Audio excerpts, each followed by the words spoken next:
गांसेबाबो गस्ला जोङो नायोब्ला मोजां होननानै जों ज' सावरायदों। दा जोंनि लोगोआव दङ बड'लेण्ड जुनारनि सरसा मन्थ्रि जेरै एक्जिकिउटिभ मेम्बार दा धर्मेश्वर माने गणेश्वर बड'लेण्ड जनजाति सुरक्षा मंचनि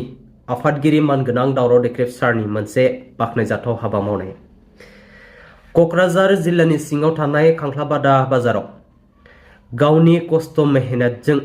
मैगं फाननानै गावनो खुदका खामायनानै स्कुल फरायनाय सासे फरायसुलि लक्ष्मी श्रीराभानो मानगोनां दावराव देख्रेब सारा गोजां बोथोरनि गस्ला बायना होनायखौ नुनो मोन्दों।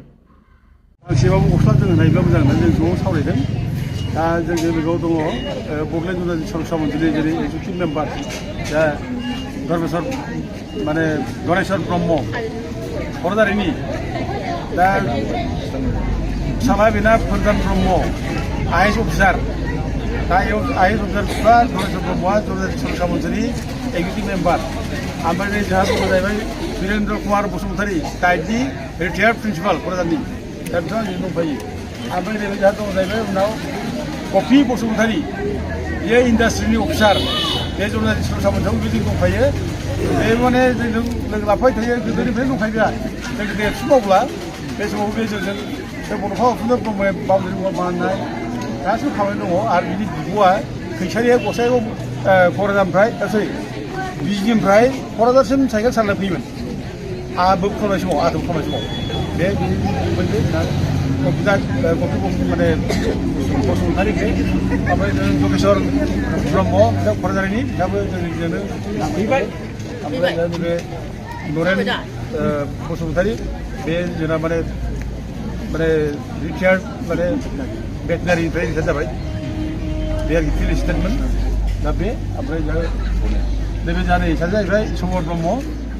बे जेइलार बेबो रिटायार जाबाय जेइलारमोन नै जोंनि लोगो गोदो एबसुनिफ्राय जोंनि मावबाय थानाय। ओमफ्राय जों माने बसुमतारी बे जोंनि बड'लेण्ड जुनारनि सरसा मन्थ्रिनि फिसाजोआ जों बोरैबा जों जाथियाव माने एसे खामानि मावनो हायो ज' जाफिनलायदों गोबाङानो आरो जों गोबां मानसिजों जगाजग खालामबाय थायो जोंबो ज' ओंखारगोन होनलायनानै दा जों दिनै ज' माबानानै जों फैदों आरो बे जारावनो जों एसे फिसा जों माने माबा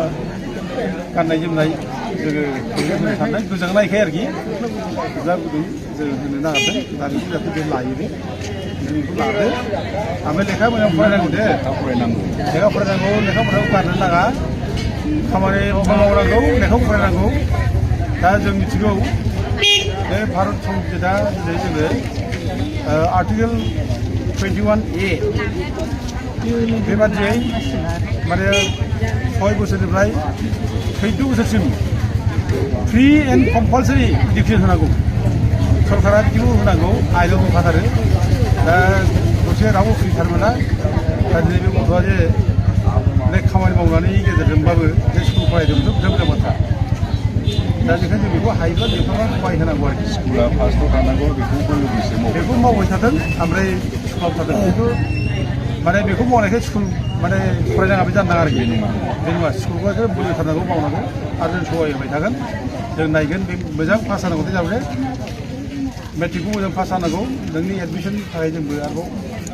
नांगौ आरो लेखा मावनायाव जों लाजिनाङा मावनांगौ जोङो माने खामानि मावाब्लानो गिदिंनाय जानायखौ लाजिथार। दा आं बेजों मोनसे खावलायनो लुबैदों दा जोंनि मानसिफ्रा दिनै एखेबारे माने पार्टि खालामनायनि नामाव बे पार्टि खालामनायखाय बेवहाय बेरायनो एखेबारे ज' बेरायनो थांनाय लाख फैसा खरस खालामनाय बेखौ जों बन्द' खालामनांगौ आरो पिकनिक जानाय ज' फैसा नागिर इएम फन्डआव सिटखौ फैसा नागिर फैसा पिकनिक जानाय फैसा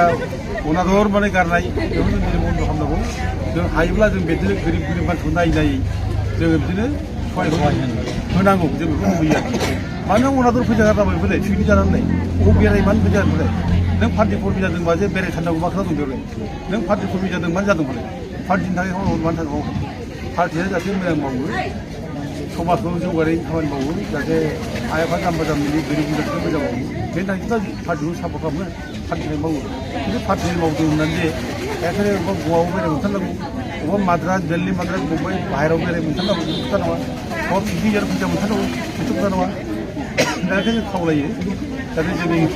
माने पार्टि खालामग्राफ्राबो माने ससियलिस्टिक भिउआ जाहाथे जोंनाव थायो आरो एक्टिभिटिया थायो जों बयबो जोङो खावलायो आरो